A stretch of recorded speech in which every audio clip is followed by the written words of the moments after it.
Two-story traditions, two power brands, two blue bloods.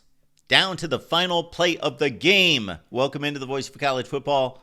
Appreciate you stopping by for the very best in discussion, debate, and analysis. We appreciate your comments down below. Please like the video and subscribe right here. Michigan, too much for Bama one more time by one play. Again, just like the Rose Bowl last year. That one a bit more important as the two squads bid for a national championship game appearance. This time, it was the famed Reliaquest Bowl. Once the Outback Bowl, if you're not keeping score at home of the changing bowl names and sponsors. Michigan wins at 19-13 to cap off a down season, disappointing season, the season that many expected. I expected a better season out of Michigan, but look at the final two games. Springboards the Wolverines into 2025 and Sharon Moore and this program. For Bama, a bad look under Kalen DeBoer we will discuss in just a second. But let's take it for what it was. A fun football game. A fun football game. And really, the first quarter was unlike most football games that we see, just based on the weather, the field position, the crazy circumstances, and the way Michigan shot out to a 16-0 lead. So let's keep in mind going into this one, offensive coordinator Kirk Campbell fired, of course. Chip Lindsey will be the guy taking over the OC role in 2025. For this one game, it was Steve Kazula. All right, Jalen Milroe, this is his NFL audition. I don't know if this is necessarily the audition that he planned or wanted to show NFL scouts, but give it up for Jalen Milroe playing in the football game as we see the opt-outs all over the place. On the Michigan defensive side, and we see what Michigan did to Ohio State and that famed Michigan defense. Three defensive linemen not playing in this one: Josiah Stewart, Kenneth Grant, and Mason Graham, of course, and then Will Johnson, and I believe two total defensive backs. So five defensive starters from an excellent Michigan defense, not in this one. But it looked like the Michigan defense.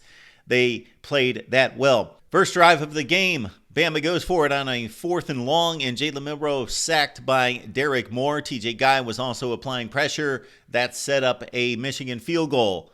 The rains started, and they got worse and worse and worse and worse, and we saw the winds already a factor at kickoff. And then just for about 15 to 20 minutes of game time, the rain was a factor, and the wet field was a factor. And Michigan took control of the game with the weather-aided approach, because Michigan certainly showed that they could play in the rain. Bama could not play in the rain. Next series, Milroe fumbles again at the 20-yard line. That turns into a Michigan field goal again. Dominic Zavada with the honor, 6-0 there. Wesley Walker, did he see the interception? As he was playing the slot receiver, played off the slot receiver. Jalen Milroe didn't read it. Wesley Walker with a nice hands play as he tipped the ball to himself at the Bama 16. Frederick Moore this time with a excellent TD reception against Zabian Brown in the corner by the pylon. Excellent back shoulder throw by Davis Warren. And Michigan led 13-0 like that. Amiram Hall had a strip sack as he beat the tight end around the end. Cameron Brandt with the fumble recovery. This is just Michigan defensive play after defensive play after defensive play. There was a point in the game, 3 turnovers that we just outlined came in the span of 4 plays. So Michigan had a 1st and goal at the 6. This time, Bama holds them out. And Zavada kicks the field goal. So Davis Warren had just thrown a beautiful back shoulder to Frederick Moore like seconds earlier for a touchdown. And then it's a couple plays later. Michigan's got the ball again, 1st and goal. And on the 2nd down play, they pull out Davis Warren and go with Alex Orji. Not agreeing with that. Shades of the Oregon game when they still had a shot late 3rd quarter, pulling Davis Warren early 4th quarter, when they had goal-to-goal situations and should have left the better quarterback in the game. Alex Orji did not see a wide-open receiver in the end zone. Davis Warren comes back in. Bama forces the field goal 16-0. Michigan, by the way, had a new punter in this game, Hudson Hollenbeck. Okay, Bama was slipping all over the place. Michigan was not. Don't know what that was all about. It had something to do with cleats. And maybe just if you've ever played football in the slop, you know you have to be a little bit more cautious about your footing. And maybe the Bama players were just saying, hey, we're just going to play it straight up. And they paid for it many times in this game.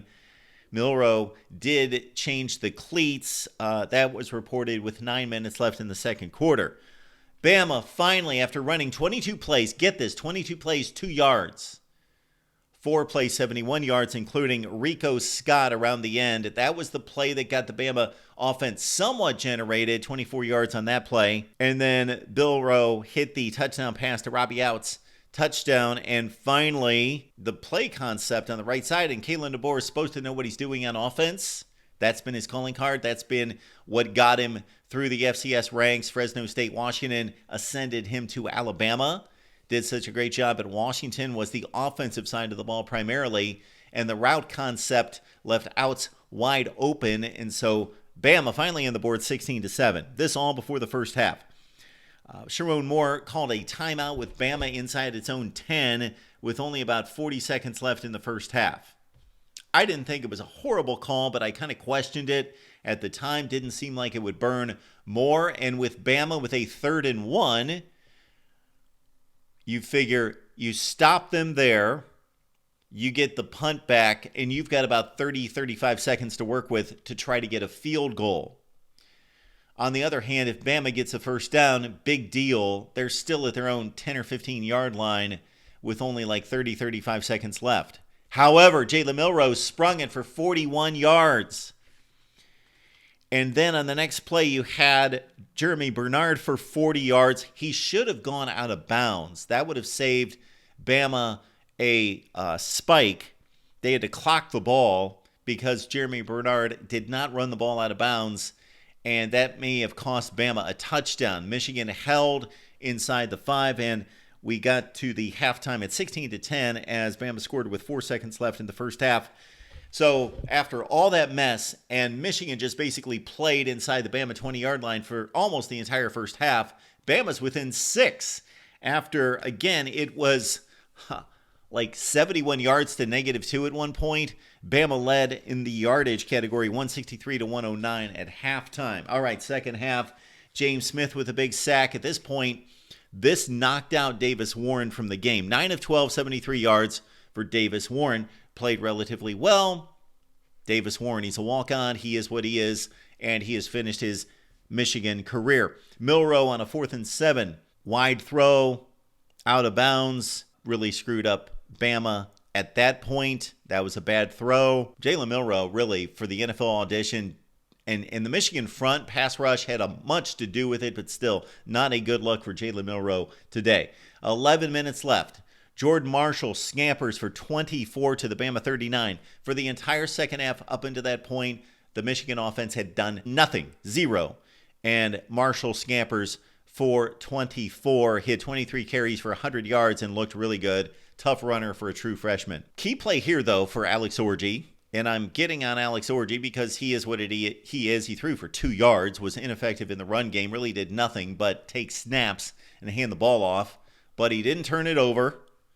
And on this particular play, slipped a sack and really set up Zavada for the field goal because otherwise they probably would have been outside the range with about 8 minutes left. So Zavada does get the field goal, thanks in part to Milroe slipping a sack and picking up about another 10 or 12 yards on a 3rd and long. So they get the field goal.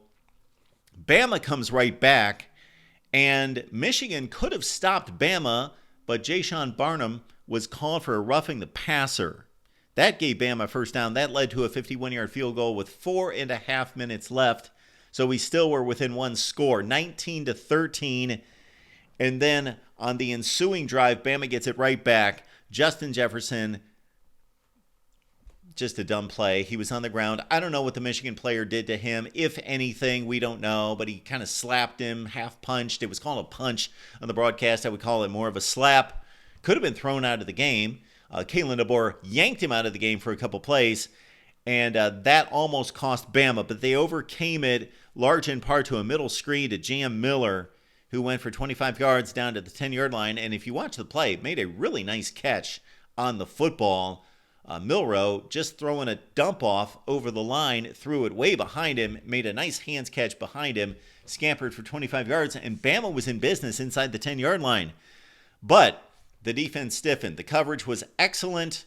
Milroe made some other questionable decisions, didn't throw the ball rather well. This is probably, I don't know. I don't watch Jalen Milroe every game, but I've probably seen him play. Now that we're looking at 2 full seasons of Jalen Milroe, I've probably seen him play 14, 15 games. This might have been the worst I've ever seen him throw. A lot to do with the Michigan pass rush, and despite missing 2 in the secondary, Michigan's secondary held up. Alabama didn't really threaten them downfield. And in all this mess, let's remember Ryan Williams made a great punt return for 38 yards to set up Bama as well. So they go down the field again on the Jam Miller screen, but Michigan holds them out of the end zone, wins the ball game. Rayshon Benny with pressure on Milroe. Can't totally understand. I know that it was a difficult pass on the final play, but he had Rico Scott open, and he didn't account for running the opposite direction, that he would really need to put something either on it or float it, but gave Rico Scott no shot, threw the ball about 15 yards in front of him. And there you go. Michigan wins 19-13. Wolverines finish 8-5. Michigan's worst season since 2020, I guess 2-4, or Michigan's worst season since 8-5 in 2017 under Jim Harbaugh when they lost to South Carolina in the Outback Bowl. But they finished strong. Threw for 75 yards in this game. Doesn't that sound familiar? Michigan beats a blue blood, and maybe not one of the best teams in the country, but Bama, of course, just that close to going to the college football playoff. So a very talented football team, of course. And Michigan wins by throwing for 75 yards and racking up all of 190 yards. But again, the onslaught early, and then they held on for dear life, and they ran out the clock to a certain extent. Got some big first downs that led to field goals. A little bit different than the Ohio State situation in which they ran out the clock, of course, and kicked the game-winning field goal. Sharon Moore looks to have things on the right track. Bryce Underwood coming in, of course, and a lot made of him. Mikey Keene from Fresno State. And it starts with New Mexico at the Big House for 2025. And then a trip to Norman to take on Brent Venables' underachieving Sooners, who went 6-7. And poor Kalen DeBoer, probably going to be the most roasted head coach, probably depending on what Ryan Day does in the Rose Bowl. But Kalen DeBoer, this offseason, 9-4. Lost to Vandy. Lost to Oklahoma by 24 points. 24-3. Wow, it's not a good look for Alabama football. Their worst season since 2007. You know whose first season that was? Yeah. At Florida State and Wisconsin, 2 difficult non-conference games for Bama. For all the people that hate on SEC scheduling, let's understand that it's better than just about any other conference by and large. That's another topic for another time, but at Florida State and Wisconsin a couple weeks later for the Crimson Tide. But Kalen DeBoer is going to have a rough offseason. He's going to hear it. 4 losses. Just a bad look for Bama football. This is not the Bama football team or program. We have to assess this program like we do other programs. Before it was always, okay, maybe we see a flaw here or there or a question mark, but Nick Saban's going to find a way, and they're going to be contending for a national championship, which they did every season he was there, 2008 on. It's the most remarkable run in the history of college football. That's what Kalen DeBoer has had to follow. But man, this team looked lost in certain games this year. Of course, the Oklahoma game, and now this game against Michigan. Credit Michigan with a win. And again, it's on to 2025. Appreciate you being here at the Voice of College Football. Check out the Michigan channel. Check out the Alabama channel. They both go live, actually, I believe, for Bama. It's Monday and Thursday night. For the Michigan guys, it's Tuesday and Thursday night right here at the Voice of College Football.